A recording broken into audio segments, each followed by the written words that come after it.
Alrighty, hello everybody. My name is Zosha Busey, and I'm the Vice Chair of DEIS Impact. As you all know, DEIS Impact is the week-long festival of social justice here on campus. We are 5 days in, and our event is being highlighted tonight with our keynote speaker, Nadia Alawa, giving her keynote talk, One Person at a Time, One Humanity Closer, Tackling the Syrian Crisis from New Hampshire.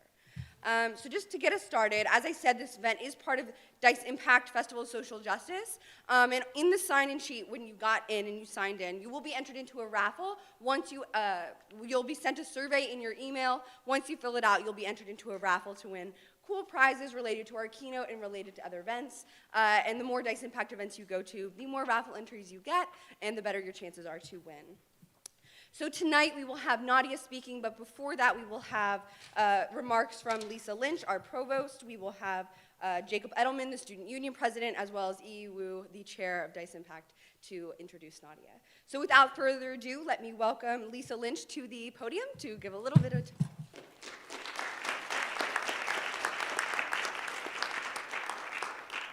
Thank you. Good evening, everyone.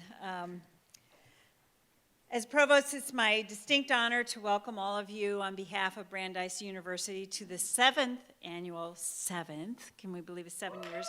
Yeah, I think there's a DEIS Impact. This is an amazingly unique Brandesian event, and it's really like no other on our campus. A festival of social justice, and I have to say we really need more festivals of social justice these days. DEIS Impact brings the full range of Brandeis resources to the university's commitment to social justice. We've got rigorous intellectual exploration, the creative power of the arts, energy of community engagement, and the determination to be practical as well as visionary. Whether this is your first DEIS Impact or your 7th, I'm glad that you're engaged in social justice and action in all ways, large and small. Brandeis is a place where these kinds of conversations and actions actually happen. It doesn't surprise me to learn that when it was announced that Nadia Alawa was selected as the DEIS Impact speaker, right away, DEIS Impactor Chair Yi Wu and members of the Waltham group began planning a volunteer day at NuDay, Syria, in New Hampshire as part of an October mini day of service. Brandeis students heard Nadia's TED Talk, and if you haven't seen it, you need to go and see Nadia's TED Talk. They understood more about the extent of the humanitarian crisis happening in Syria. These students took time to go to New Hampshire and help sort donations and pack a shipping container with no air in it, right? Packed it seriously. Bound for Syria with clothing, blankets, medical equipment, food, and even stuffed animals. I'm proud of our Brandeis students for engaging with the issues in and out of the classroom, learning more, thinking critically, and taking action. And as we talked about at dinner this evening, we'll take another group of Brandeis students up to Derry, New Hampshire, to fill some more containers with these very needed items. One of the most important elements of undertaking social justice in a university context is the conscious effort to marry deep reflection and analysis with positive and concrete action. Social justice should draw on our passions, empathy and principles, and I say outrage.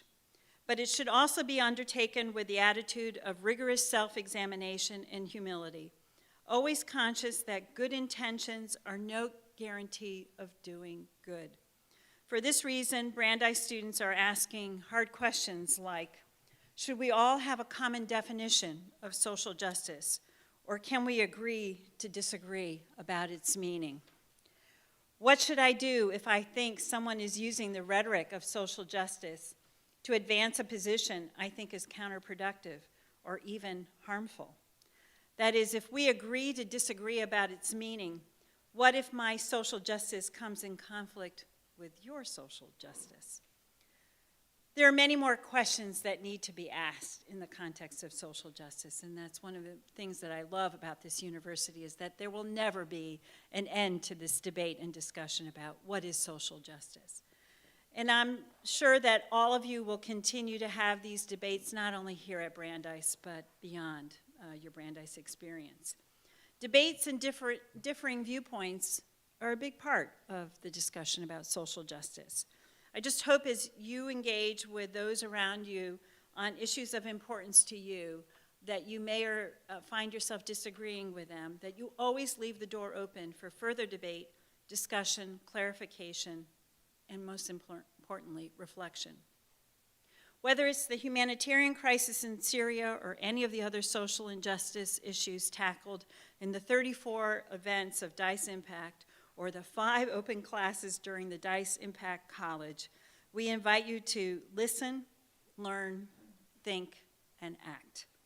Every voice is needed, every action counts in addressing the injustices we see around us. We're inspired by Nadia's presence tonight and look forward to hearing from her. So before we hear from Nadia, I'm pleased to introduce Jacob Edelman of the class of 2018. Jacob is president of our student union, if you didn't know that. And the student union is a partner in building DEIS Impact along with the International Center for Ethics, Justice, and Public Life at Brandeis University. Welcome, Jacob.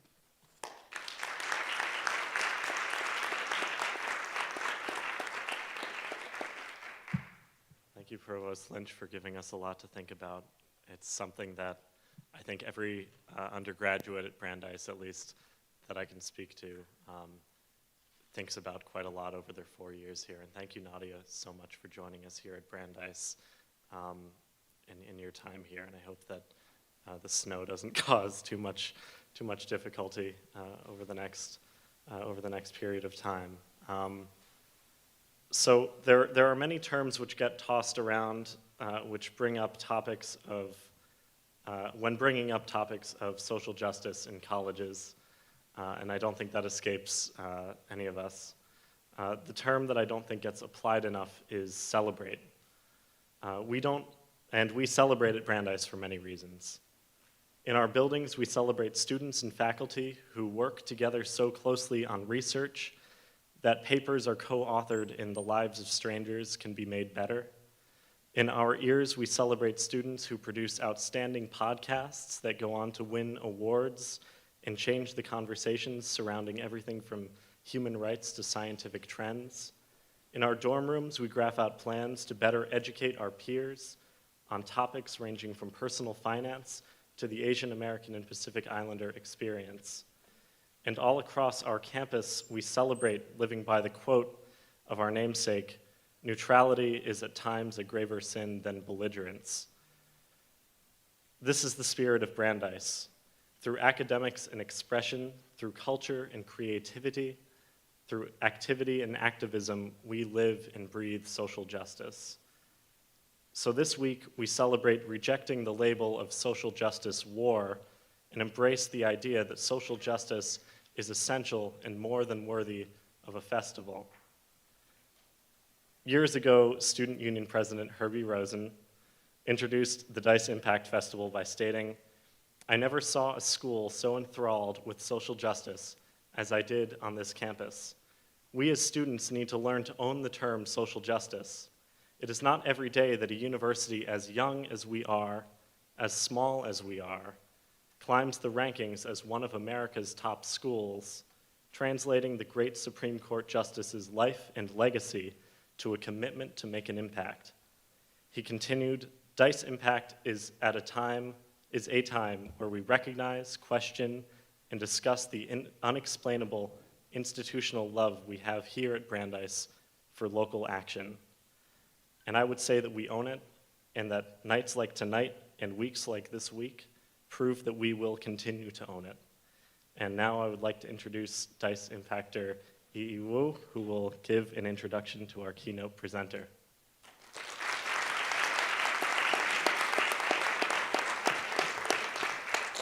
Good evening, everyone. I'm here as a Brandeis impactor and the chair for DEIS Impact. I'm gonna briefly introduce Nadia and my experience volunteering at NuDay Syria. As Syria's brutal conflict unfolded, one woman in New Hampshire decided to take action. Nadia Alawa founded NuDay Syria at her kitchen table in 2013. She has given a TED Talk and has been featured on CBS NECNS, The Morning Show, and the Boston Globe. In just 4 years, it has grown to a multi-million-dollar humanitarian relief organization. NuDay Syria focuses primarily on those who are in need in Syria and Turkey.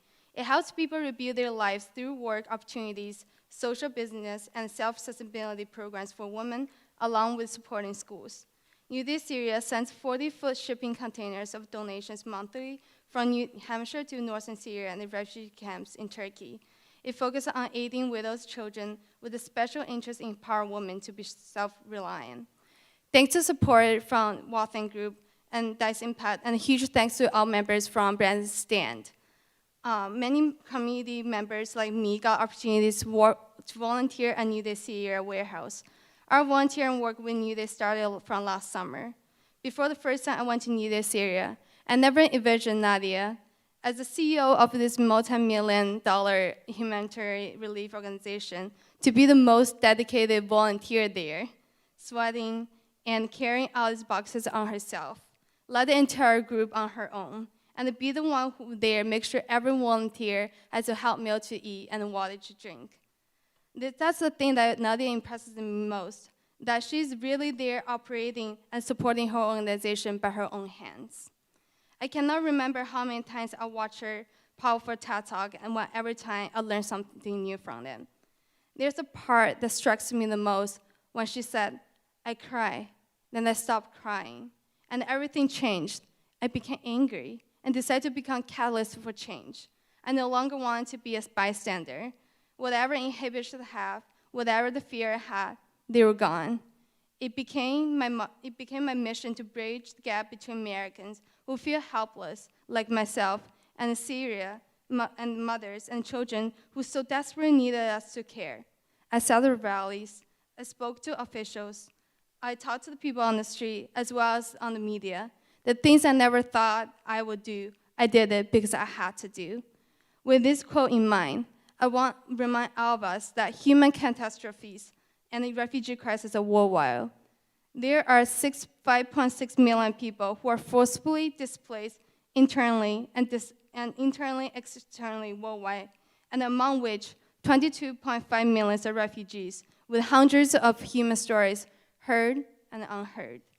Nadia also mentioned her belief in globalized human help. While listening to Nadia's speech, I hope all of us could think critically about what privilege we have, what we could do as a college student and not to be a bystander, and how to empower those in need and not to undermine them. Now I want to invite Nadia, along with her husband and 6 children. Thank you so much for coming to Brandeis for this great keynote talk. Thank you.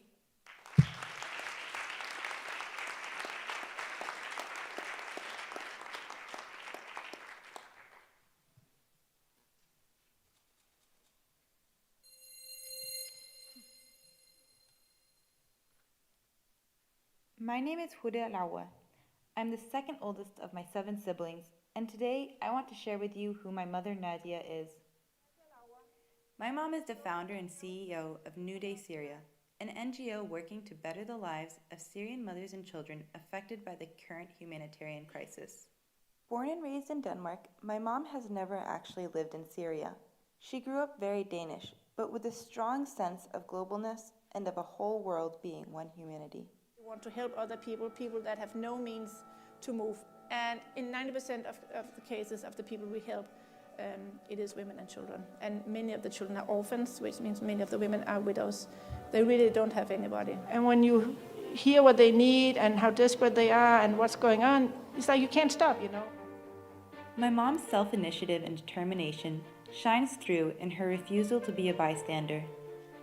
Belief in the freedom of speech as a means to change society has always been core to my mom's life. Because it's just too much what's going on. All they want is freedom and democracy. And that's just a basic human right. With this value in her mind and Syrians in her heart, my mom started organizing rallies in Boston. She was determined to make her voice heard and to do it with the greatest impact she could, through her own example. And I think every human being should care that somebody else does not have the right for freedom.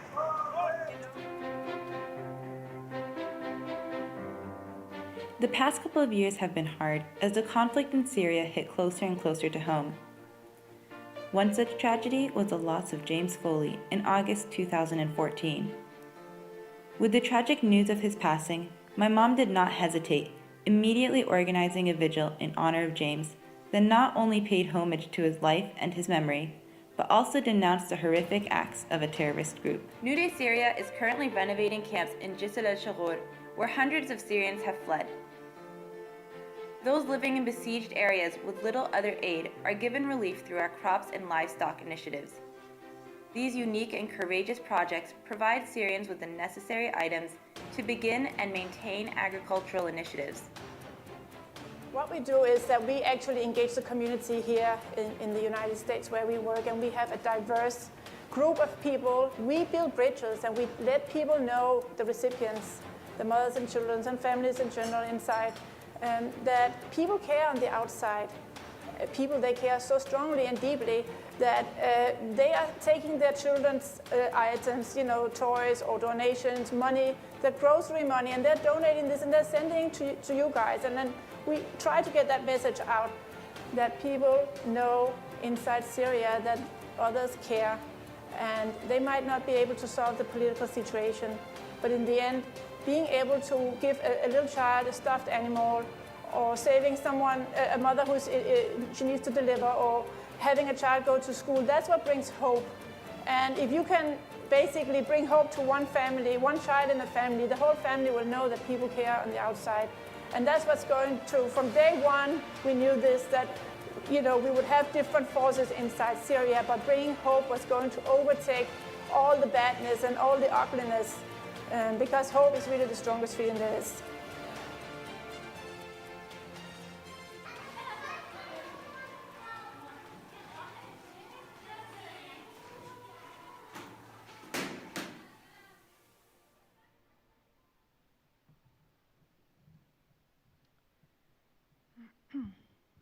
Bear with me. Let's go back a few years. It's January 2011, and the so-called Arab Spring has sprung. The unrestrained voices of everyday citizens reverberate across many countries in the Middle East, demanding rights of freedom. Demonstrations are met with resistance and actual physical violence from governments unwilling to concede. For Syria, these protests did not begin until March. The courageous actions of a group of young boys was quickly punished with an iron fist, yet it was too late.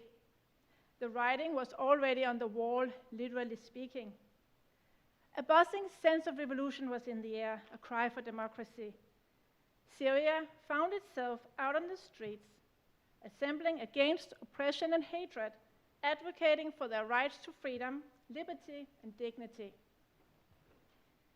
As we now know, what started out as a peaceful quest for freedom would very quickly and brutally turn into one of the worst humanitarian crises of our generation, one that has resulted in over 5 million refugees, 8 million internally displaced people, and hundreds of thousands of deaths. Amidst this, the Syrian people have mostly stayed resilient, united in their audacity against injustice, suffering through pain and loss. Good evening, everyone, and salam. Greetings of peace to you all. And please turn off your phones, obviously. What an amazing honor and opportunity to be this year's DEIS keynote speaker. DEIS is an inspiring effort with such a broad array of socially relevant topics and workshops with thought-provoking speakers and amazing performers, and I'm very excited to be here tonight. I'm also very humbled. My name is Nadia Alawa, and I'm a homeschooling mother of 8 children. I brought 6 live exhibits with me right here on the front row. And you heard another one up here, and I have an 8th one. I like to say that being a mother, I turned humanitarian aid activist, turned founder and CEO of international NGO NuDay Syria, which is a 501c3 registered in New Hampshire. I want to obviously especially thank Marcy McPhee for her amazing outreach and communication to me for this event. She's been amazing.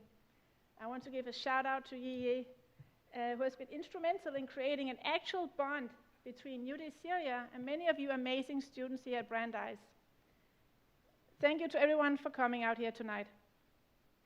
Tonight I want to talk to you about why and how I first became actively involved in trying to solve Syria's humanitarian crisis. I want to stray from a mere focus on the crisis and go on a more personal tangent, specifically how my involvement in humanitarian relief has evolved throughout my life and how this culminated in the founding of NuDay. It is my hope that you'll all find some inspiration in my actions and in their ongoing results. Results that are based on empowerment and dignity of the Syrian people, as well as empowerment of ourselves as an integral part of our particular success. It is often in the small things that we can make a huge difference. It is by our own empowerment we tend to also empower others. It took years for me to become the humanitarian activist I am today, someone who considers dignity before pride and consciously makes the assumption that others are capable and powerful human beings despite their current humanitarian disaster, family loss, and personal despair. Although I am part Syrian, part Dane, my journey is not that of a Syrian Dane finding her roots, but of a woman with a diverse and advantageous background who wants to make a difference and who is constantly evolving alongside that process. I hope to share part of this journey with you all here tonight, but I'm getting ahead of myself.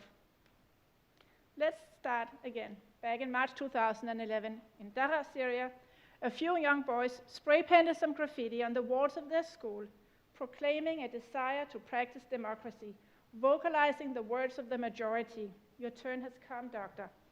It was a call for Bashar al-Assad to step down. The response was an immediate, brutal arrest and punishment by government officials. But something else happened that week. Fear started turning to hope. The inherent fear of the boys' parents and of Syrians, the fear that for so long had stifled their voices, turned to hope. Hope for an actual change. Hope for freedom from an oppressive government. Hope has the ability to vanquish fear, to give us superpowers through a new vision. Upon the arrest of these boys, the Syrian government put their hometown on lockdown, the military closing off any paths out, machine guns pointed into people's homes. This violent reaction was the breaking point. Safe havens of homes. Homes now threatened for any individual freedom were no longer safe. Everyone suddenly had enough. Streets became the new meeting point as ordinary citizens came together to demonstrate and voice their opposition. The Syrian people wanted freedom from the regime. And just like that, fear turned to hope, united in a desire to build a brighter future for the children of the country. Syria was in a revolution. At the same time that this was happening, I was halfway across the world, oblivious to the personal revolution I would soon undertake. I had just delivered my youngest daughter, Jumana, and was busy being a mother and home educator. I lived in my cozy New Hampshire home with my loving Syrian husband, at least loving most of the time. While I myself am half Syrian, I have had little personal connection to the country other than through my husband's extended family, who lived in Syria's capital of Damascus. As an affluent city, Damascus was reluctant to change status quo, so the Syrian uprising and the humanitarian suffering hardly affected me personally, except it did. The Syrian revolution and the concurrent humanitarian crisis began unfolding through social media. Sites such as Facebook, which I was just learning to navigate at the time, became spaces of protest outside of the physical streets. The bravery of Syria and her citizens, the suffering of mothers, the loss of childhood, it was all there, intermingling with the cat videos in my newsfeed.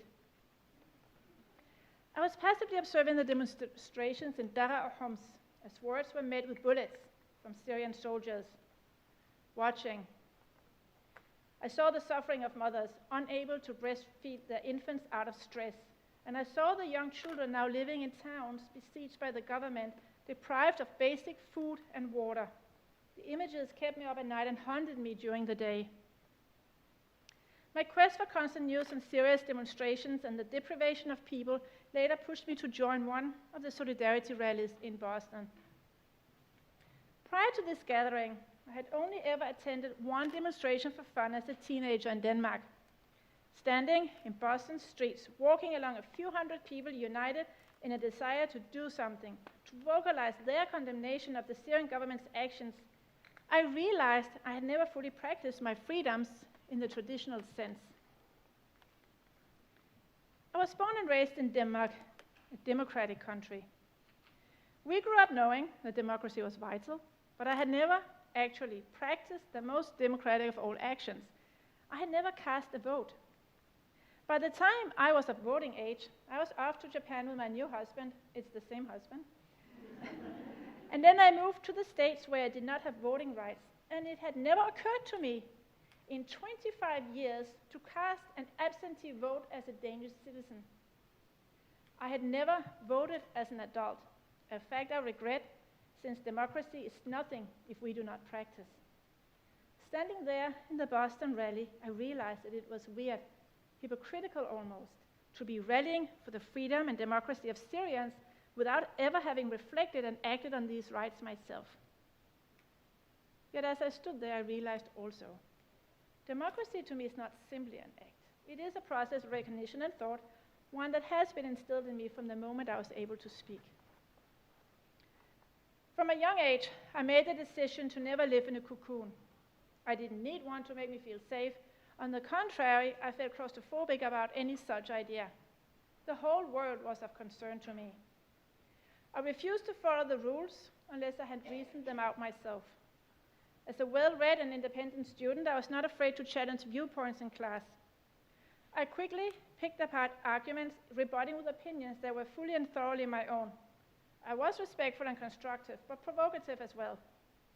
My teachers made sure to support me, encouraging debate and making me realize that my voice mattered in the classroom and also outside of it. That was what democracy came to mean for me, the ability to speak, to participate, and to organize without fear of threat.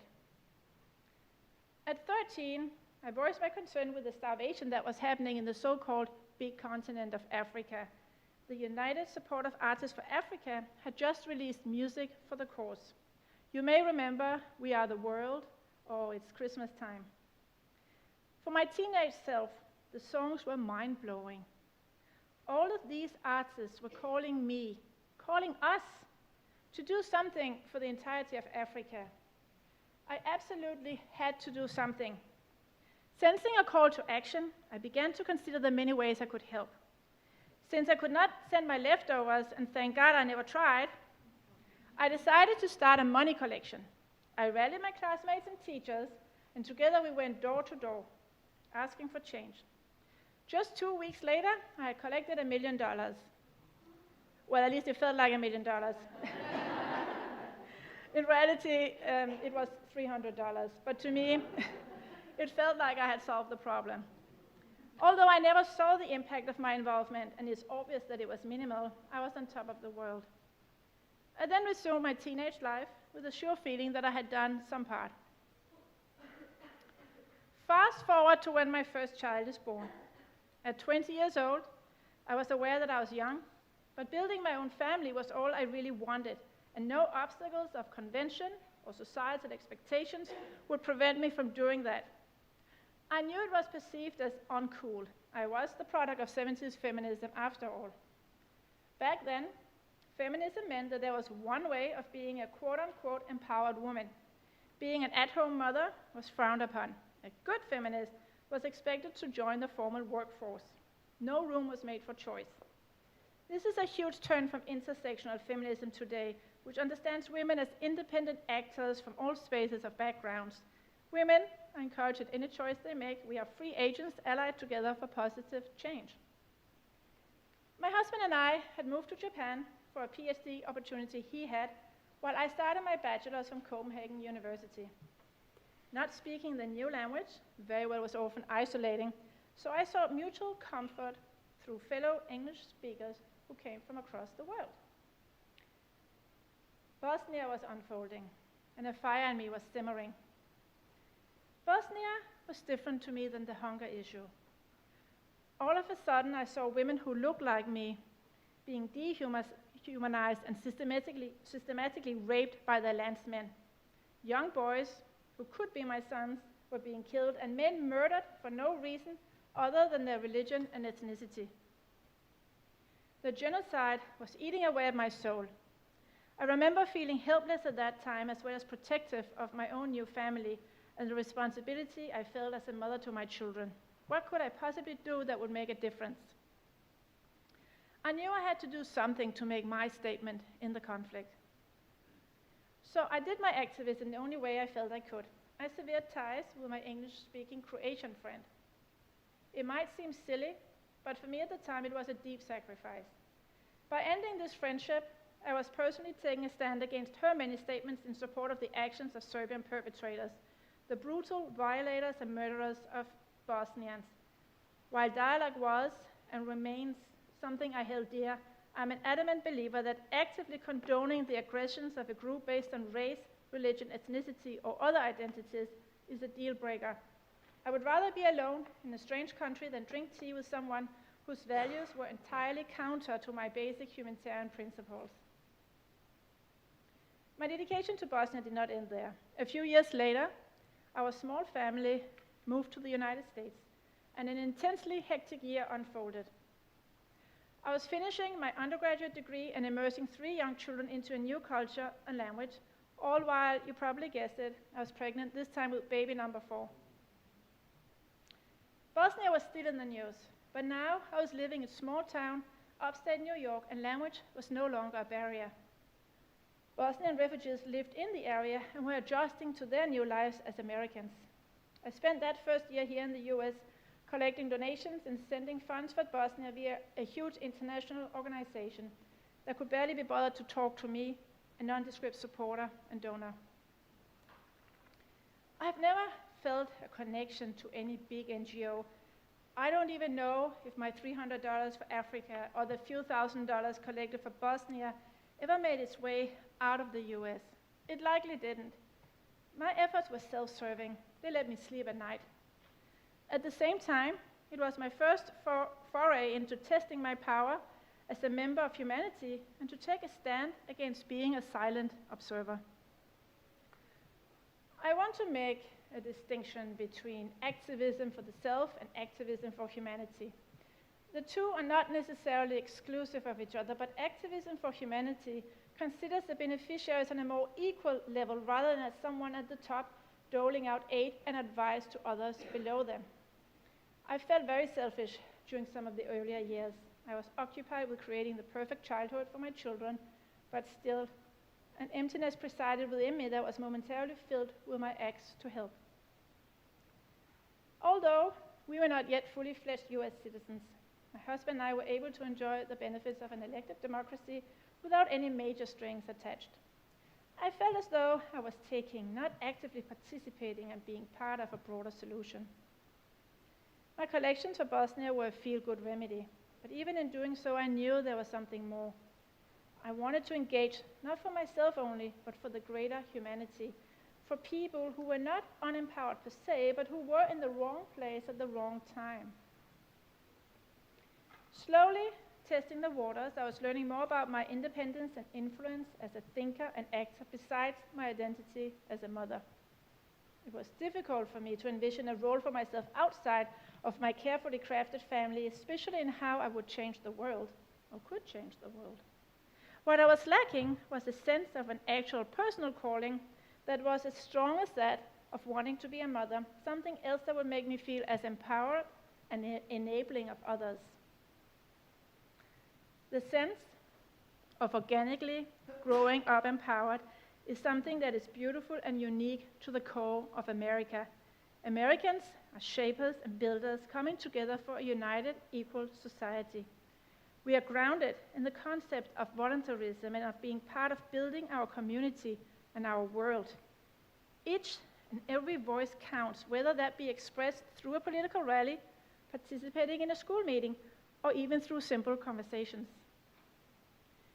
We do tend to take for granted what we have: the right to vote, the right to gather and talk freely, the right to stand on a podium and speak about issues we care about, the right to practice or not practice our religion. Strangely enough, it took me standing in a crowd screaming, "Freedom for Syria," to fully grasp this privilege. When the Syrian revolution happened, something awoke. I could no longer be a bystander. I had to become a vessel for freedom to reflect the call for action emanating from Syria. I was humbled by the bravery of so many Syrian women and men, young people and children, older folks as well as Dutch military folks. I was proud of how these Syrians united across religious labels, socioeconomic wrongs, and geographic backgrounds. I felt a calling to be part of their story as it was unfolding, but I also knew that I was an outsider and as such had to take their collective lead on where my role would best be. I would wake up in the middle of the night with my heart beating strong for the mothers whose children were suffering or had been arrested by the government. I sensed a sudden change inside of me, a change that eventually would lead to me breaking even my own barriers of comfort in order to speak out, act, and bring forth an attempt for change.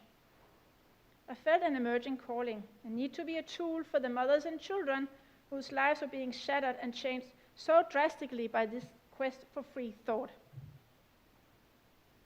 With the Syrian revolution, I was myself emerging from all kinds of fear. Fear from exposing our Syrian family name and causing potential harm to extended family members in Syria. Fear from watching people on social media getting killed.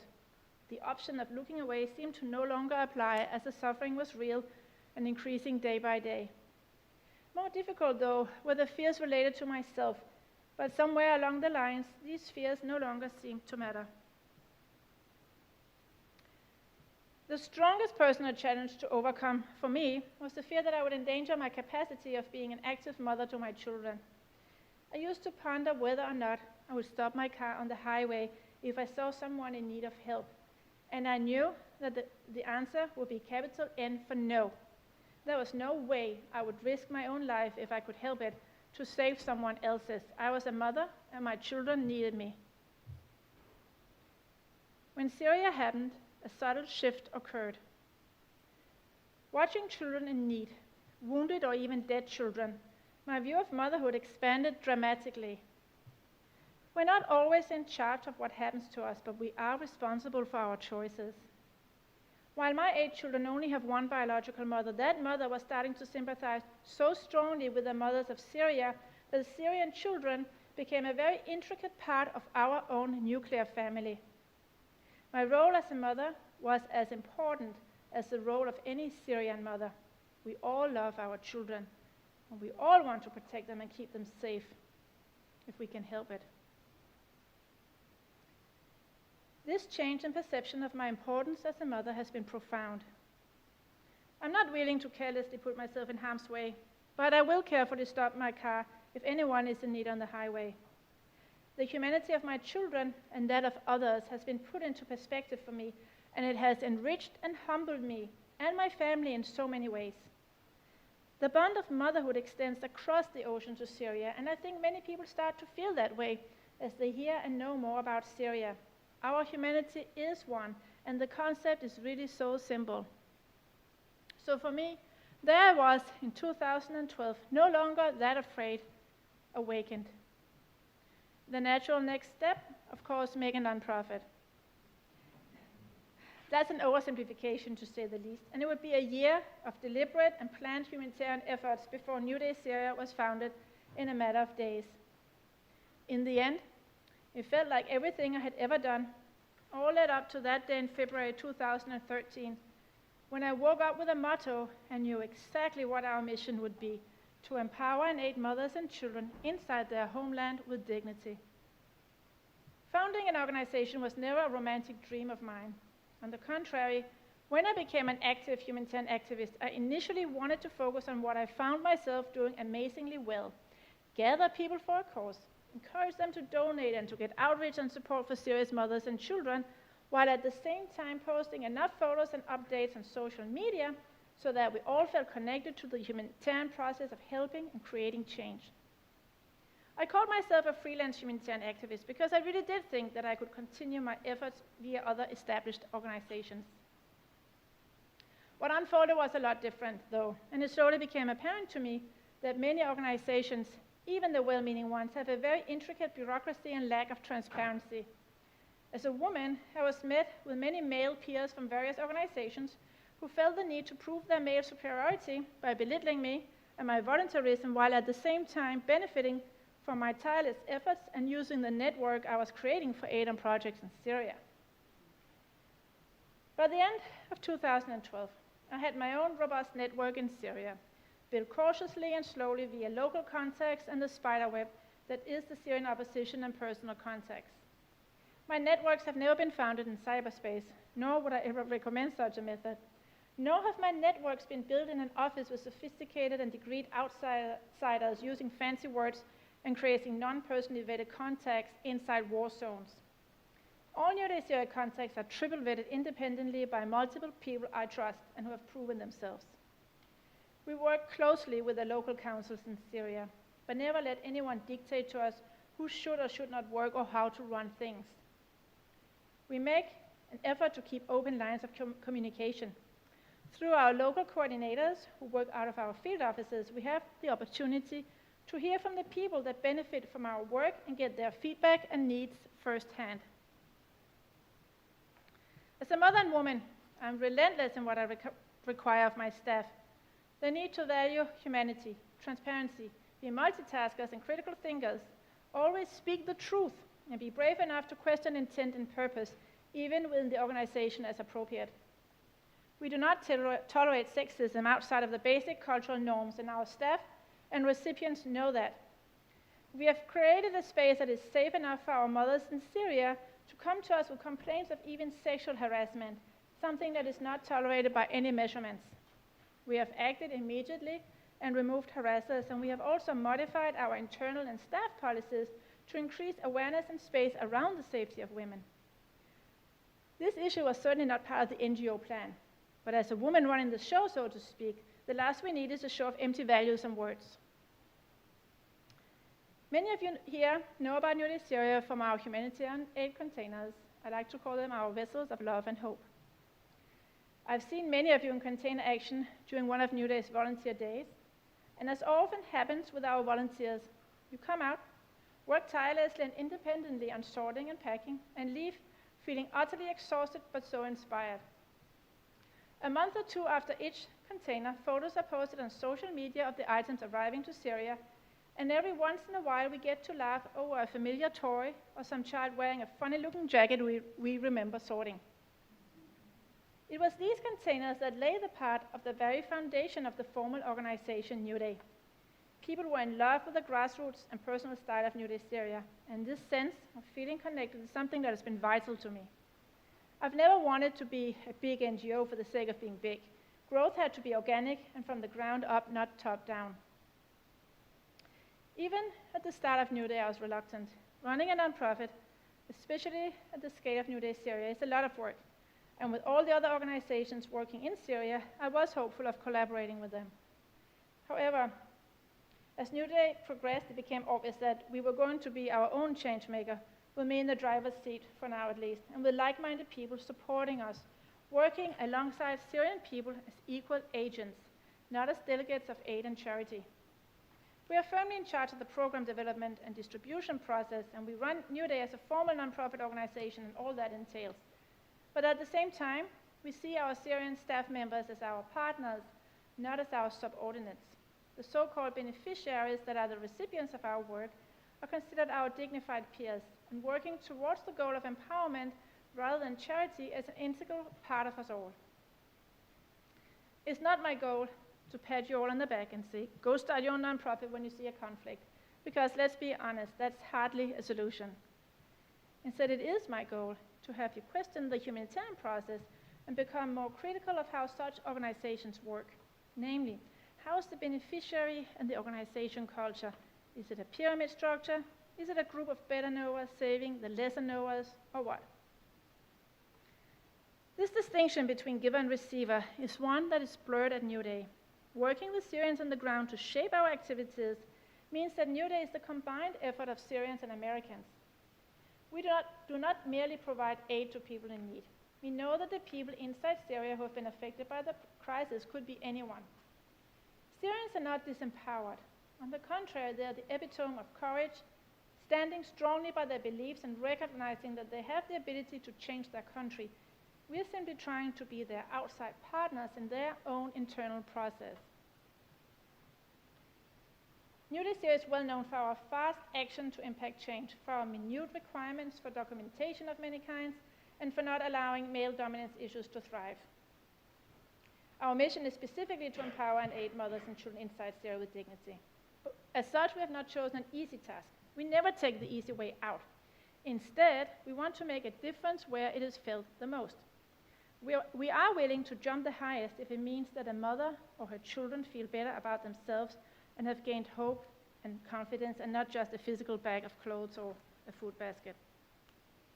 Our donations here from New England are building tangible bridges of love and hope and diplomacy.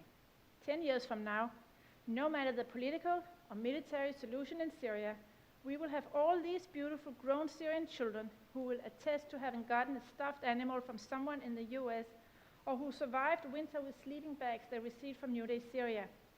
These kids will be full of love for others and for humanity, and they will never be blindly following policy agendas or hateful rhetoric. The schools that NuDay Syria has built and run encourage critical thinking and develop independent change makers. Our students and their friends get to ride bikes donated by families here in New England. These children, both boys and girls, have classes in computer science and do interactive lessons with students and mentors here, all whilst their country is falling apart and eventually, hopefully, getting rebuilt, this time with its children growing up with a global mindset of peace and freedom. And our motto, one person at a time, one humanity closer, did come to me one morning when I woke up.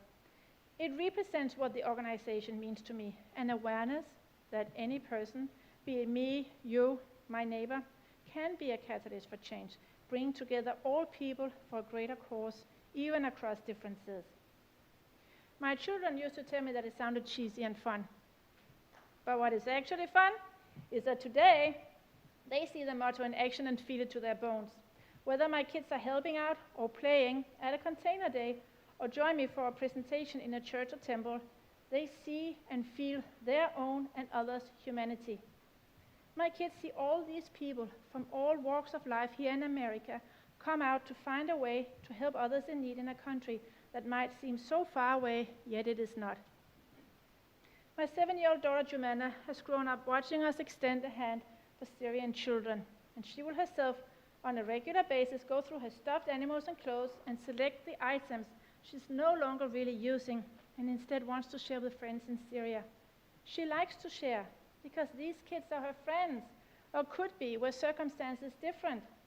So sharing she does. When I tell her how my own stuffed teddy gave me a sense of security, and when she holds her own tiger teddy, she knows that she's making a difference as she sends off teddies for Syria. Jumana and her brother Hadi are going to change a life with each teddy. And this is why I believe so strongly in NuDay Syria. It gives us a tangible way to believe that humanity is one that we hold within us as we slowly make our mark in the world. That is what NuDay was founded on and what it continues to aspire to be. An organization transparently accomplishing its goal through a confidence in the unitedness of people. One person at a time, one humanity closer.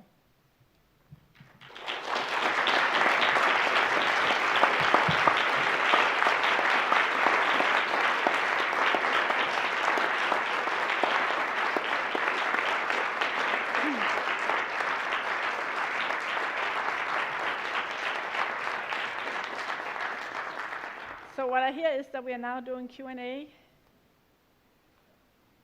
Yeah?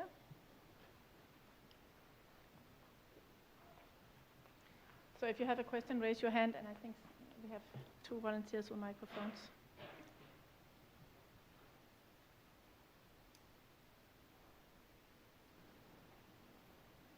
So obviously somebody has to bring up the first question. Who will it be?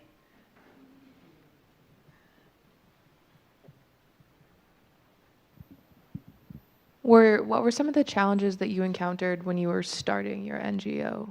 Sorry, please repeat that. What were some of the challenges that you encountered when you were starting the NGO and getting the certificate, I assume?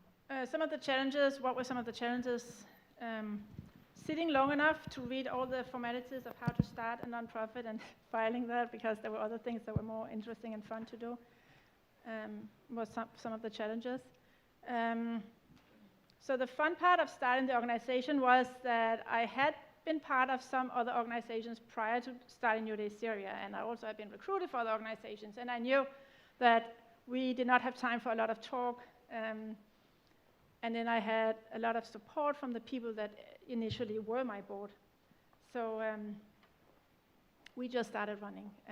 So some of the initial challenges, you know, we probably dealt with them a few years down the road, you know, more paperwork, getting more in order, getting very formalized.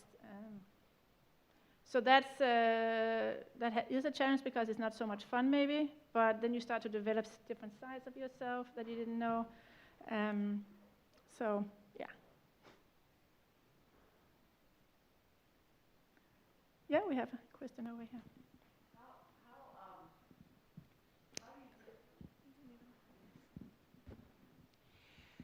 How do you keep from having, or has it happened that people will infiltrate your organization in Syria? That you will find that there are people there that are working at cross purposes and trying to undermine your work. Has that happened? And if it hasn't happened, do you anticipate it happening? If an organization tells you that they haven't been infiltrated or had bad actors in their pathways, they're lying. Because, of course, you come across bad guys, and the whole issue is, are you going to weed them out, or are you going to pretend you didn't see them? Because before you improve your structure, obviously. I was involved with other organizations, so I saw firsthand other organizations where stuff was happening. And then when something happened to our organizations, probably in the second year, I dealt with it very swiftly and very motherly. So it was not pretty from their perspective, but you know, it created a lot of fear, which I like. It's good. It's good. Last year we had a semi-major incident with a woman who was sexually harassed, or it was maybe 2 years ago, inside Syria, and you know, she felt safe enough to come to us and tell us about it. At the same time, there are many safety issues. There are her safety issues, the organization's safety issues. So instead of confronting him and being very direct, because I like direct confrontation, I had to get, you know, rid of the person in a different way. And he was actually one of the people that worked for us, and he had put her in a very bad situation. And I was like, you know what, if that happened in this incident, this is one of our guys. This is not like something random. It's one of our guys. And if it happened in that incident, it means that it's obviously happening, you know, in other places. Open your eyes, guys. So we put, you know, policies in place and made sure, for example, that none of our people can go and, you know, out to people in need on their own. They always have to, you know, be partners and stuff like that. So we put different policies in place. Sometimes, you know, those conflicts are fun to deal with. As long as you make sure that the players are, you know, the victims obviously are safe. And in this incident, we had to remove him without giving him the reason. And some months down the road, when he started suspecting why he had been removed, we had to get a little bit uglier with him and get rid of him in terms of verbally saying, we are going to expose you, blah, blah, blah, right? So we try to be very strict about that when we see stuff happening. Because I have the mic. You have the mic, you have the power. How did you find the particular towns or the particular camps that you're working with? And have you always worked with the same one since 2013? The main focus of our work is inside Syria, and I want to clarify also that in Turkey, we work with schools, we work with children and mothers, but we don't do container work in Turkey. It's all happening inside Syria. Containers go to northern Syria, but we work in different areas inside Syria.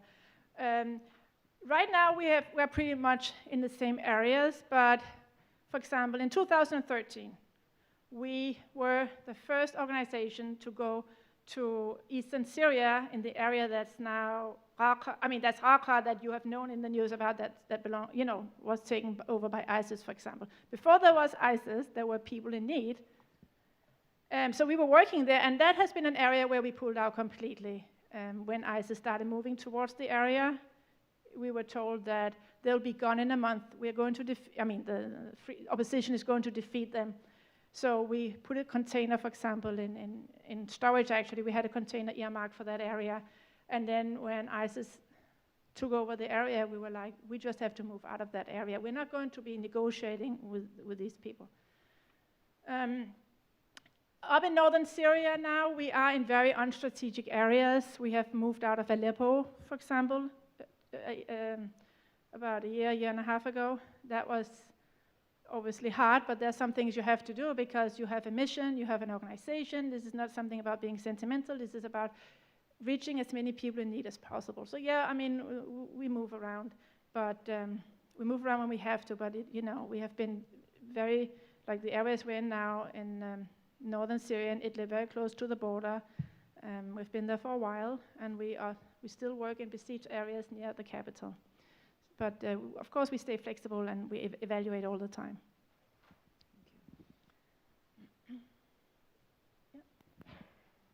You probably already got this question a lot today, but I kind of want to just ask it because I want more people to hear it. So my question is, you're working with some deeply frustrating topic, the sad pictures and posts on social media, and then we see the news all the time about all these people suffering every day. And also, I believe when you're doing this project, there are a lot of frustration going on with the project as well. So what motivates you that the second day you wake up in the morning and say, I'm still motivated, I'm gonna do the thing I'm doing now, I still have energy to do whatever I'm doing? Yeah. So the question is about how to stay motivated and empower yourself so you can empower others. And it's a great question. Burnout is real. Burnout in all sorts of life, but especially when you work with human beings and in crisis, in a humanitarian crisis, burnout is real.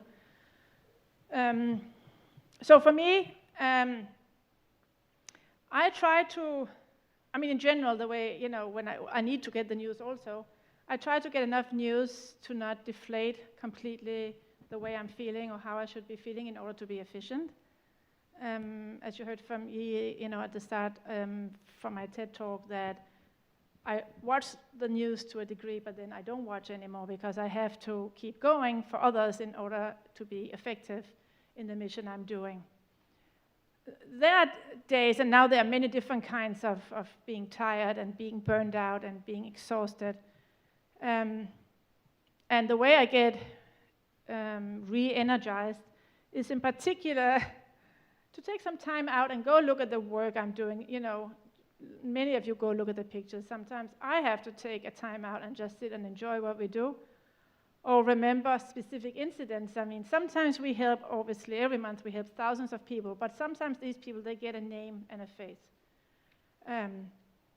There's one particular story that always humbles me and gives me goosebumps. Some years ago, maybe it was 2 years ago, I was looking at photos. We had, sent items, specifically items for one of the schools that we are supporting. So the children had gotten a stuffed animal and some school supplies. And I was looking at all these pictures, and then there was this picture of these two small boys, 6 years old, sitting at a school desk with a stuffed animal and a pencil or something. And one of the boys, he had this huge, huge eye. He looked like a cartoon character. Eyes always matter to me because my two twins, they've always had an eye issue. And this was obviously an issue. I looked at the picture, and then right away, I spoke to our coordinator there. I said, get the details on this particular boy. What's the situation? So it turned out, that the boy had a genetic disease, and obviously had lost the eyesight, and he was from a very, very poor family. And when they went to talk to him and his family, they found out that his younger sister, who was 9 months old at the time, had the same genetic disease. So within 1 week, we got this boy seen at a medical hospital that's right at the border, where a lot of international doctors actually go. So it's a little bit a bigger hospital. And they took him in right away, even though he wasn't an emergency, but obviously I wanted him to be seen. So they removed his eye and gave him an artificial eye instead, because he had lost eyesight, and they helped save the other eye. But for his young sister, it was literally like a matter of a couple of weeks before she would have lost eyesight in her eyes. And because of this intervention, we saved her eyes and they were treated. This was because of a stuffed animal, okay? It really, really was. And it's like the story, I love it. So, I have to once in a while remember, even if for nothing, this girl, we saved her eyes, and we gave this boy relief, and that's wonderful. Okay, so let's wait. We have a question over there to the right first. Okay, all right. Thank you so much for your inspiring talk. One thing I was wondering about is it's very easy to see all of the atrocities that happen in the world and just feel like so crippled by inability. So what advice do you have for people who just kind of see everything on their news feeds and just don't know where to begin to, kind of like release that desire to impact and, make some kind of difference? Were you here for the talk? That is exactly why I say one person at a time. If you reach one person, you cannot change the world. You can do what you can do. I don't go and look at the whole situation of Syria and say, I can't change all of that. I focus on what I can do. Even if you have some local refugees here that don't speak English and they can't get a job and you help them, that's something. That's major. Find something that you can do where you have success and it will build on its own, and you will see what I mean. You can also even, find crises in other parts of the world that you can get involved with. You can't get involved with all of them, and you can't sit and think, I can't solve all of this. You will find something that's good, that matches up with your personality, what you can do. And it might change in 5 years, right? So look at what you can do, not at what you cannot do. Yeah.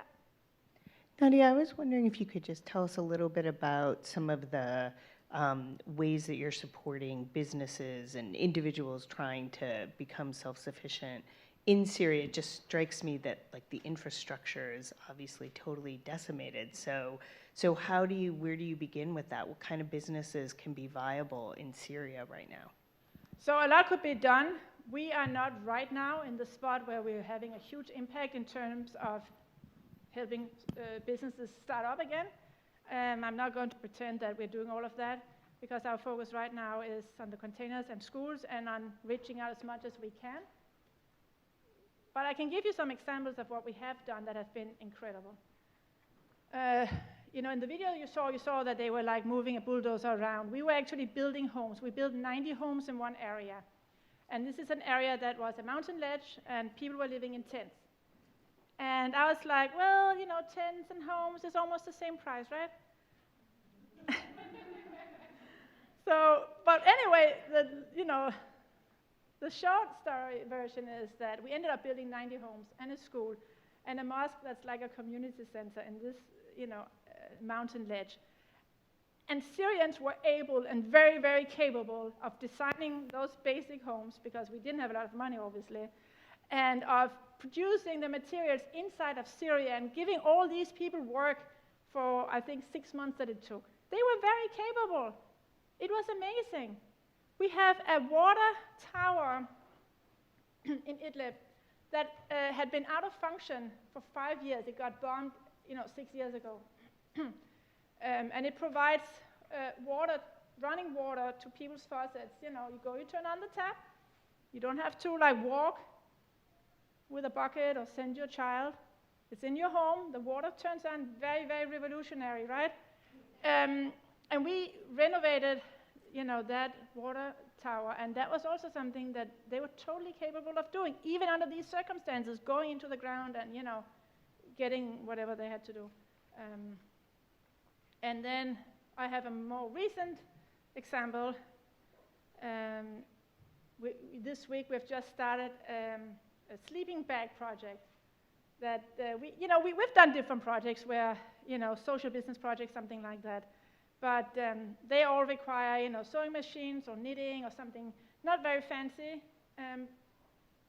But what we have started this week is actually a collaboration with the White Helmets, where they have an actual factory, which is maybe 20 or 30 industrial-sized sewing machines. And they're going to, be sewing actual sleeping bags for NuDay Syria. So it's not like I don't own the project, unfortunately. Usually I like to be like, I'm into everything. But collaborating with a group like the White Helmets, it's wonderful. And it supports, their rescue efforts and getting sleeping bags made and, getting the business done inside Syria instead of originally, the sponsor originally, or the donor, he was thinking, oh, shouldn't we just buy them, the sleeping bags in Turkey? I was like, why don't you wait 5 minutes? Because if we can get them done in Syria, it's so much better. I mean, it's good for the economy, it's good for people's self-esteem, it's good for everybody. So the opportunity is there, we have the capabilities, yeah. I think Marcy has a question. And then there was one over here. I think you came first. So before Judy Dushku and in my personal life and EE Wu in my professional life introduced me to NuDay Syria, we were looking in my community for a way to get involved in Syria and found a trucking company that was willing to connect with a shipping company and get things into Syria. And we thought, well, this is great. We found our pipeline. We can start to make a difference in this vast humanitarian crisis. And they pulled out because it was far too dangerous. How were you able to do what it seems to me very few organizations can do in a very dangerous area? So of course I don't know the details of the people you spoke with. So, I mean, there's no big magic to what we do. I mean, we work with US Customs, we have all the paperwork, so that's not the issue. You are thinking more about like getting there, being inside. The Turkish government many years ago said that they would collaborate with organizations that wanted to bring humanitarian aid via containers into Syria as long as the items were not distributed in Turkey. So once you do the paperwork and pay customs and do all the clearance in Turkey, then you don't have the problem there. We have never paid bribes. We have never done anything like that. We did 2 containers through Lebanon. They were supposed to go to an area, actually, in Lebanon, inside Syria, and also in Lebanon. The first container, no bribery, nothing. And Lebanon is a country with a lot of corruption. The second container, not so lucky. The organization we were collaborating with, they decided, oh, the container's here, you guys are over there, this is for Lebanese people. I mean, Lebanese people is great, but this was obviously for Syrian refugees to relieve the pressure on the Lebanese government. So we pulled out of Lebanon. The situation in Lebanon, for example, is extremely bad for Syrian refugees. But I have to say that I have to move on. I mean, I can get through Turkey with no problem. I can get into Syria, and I can help the people up in the north. And as you know now, there's still an influx. People are still moving inside. They're still going up to the north. So it's not like the need is not there. The need is there. We make sure that we help many people. We don't help in specific camps. Like our work, we are located in specific areas. In the north, we have 2 offices, for example, in specific schools. But our people, they go to different areas. They go and they seek out people in need. They'll go and look, where's the minority group? Or, we made Christmas happen one year, for example. There were many Christian Syrians have left Syria because they had the means to do it. And there was one particular village close to the area where we lived where there was a monastery. So there were still people living there, and they didn't want to leave. They were like, Syria is for all Syrians. I mean, they were like with everybody else, right? I mean, there's no distinction. So one time, in December, our coordinator there, he contacts me, and he's like, do you mind if we give out gifts to these? There were like 20 children or something in this teeny tiny village that nobody knows about, nobody hears. I mean, it's not like to make Christmas happen for them. And I was like, are you asking me? Of course you can do that. Like, you know, we would love to do that because we would love to help everybody. If we can find them, of course we'll help them, you know. So our team knows that we care about helping all Syrians. And we are actively doing whatever we can for that. That was not your question. Your question was about whether or not I could get containers in. I mean, have we had issues? We've had, sometimes there are issues at you know, like there might be a security issue with airstrikes. There are 2 different border crossings, so we have used one, and we have in a few cases used the second one. We have that as a backup, basically. You have to, like, it's a different drive, it's a different location. But those are like the major issues. I have actually one confession. There was one time, and it might be before NuDay Syria, because I did 5 containers right before I founded NuDay Syria. So I knew this couple in Texas, and they were doing a container, and I was doing a container. We were best buddies on Facebook, right? I mean, for Syria. So my container got mixed up with their container right at the border. Nothing to do with me. It was like the truck drivers. They mixed up the paperwork. So their container, loaded with food, went to a different area, went to, you know, people in need from my side. I mean, my side, whatever they were supposed to be going. And there are people who were expecting the food. They got clothes and a little bit of food. That has been the worst incident of, yeah. But we have never had like a mix-up after that, and I don't know how that particular mix-up happened, you know, with the paperwork. I have a question. And how were you able to find people who like to join your organization? It's always like just what you said, one person at a time. It's always good to start simple. But sometimes, for myself, when I want to make an impact, like if it's just me, like sometimes I just lost motivation. So I want to ask, how can you find people to join your organization, and how were you able to find resources in order to like maintain this organization? So you cannot have an organization if you're the only one that believes in your cause and in your mission, and you don't have any supporters, and everybody hates you. So that's obviously not possible.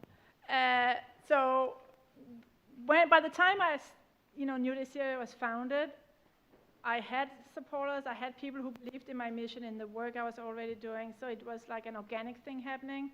You probably want to make sure, whatever your cause or your mission is, that you have support already before you start all the tedious paperwork and all that process of doing a nonprofit. I mean, if you really want to do it for the sake of being helpful, right? So creating relationships with donors, with supporters, with volunteers is a lot of work. I'm pretty sure that 25% of the people in this room are going to come out to a container just because they are intrigued, I'm charming, they want to come.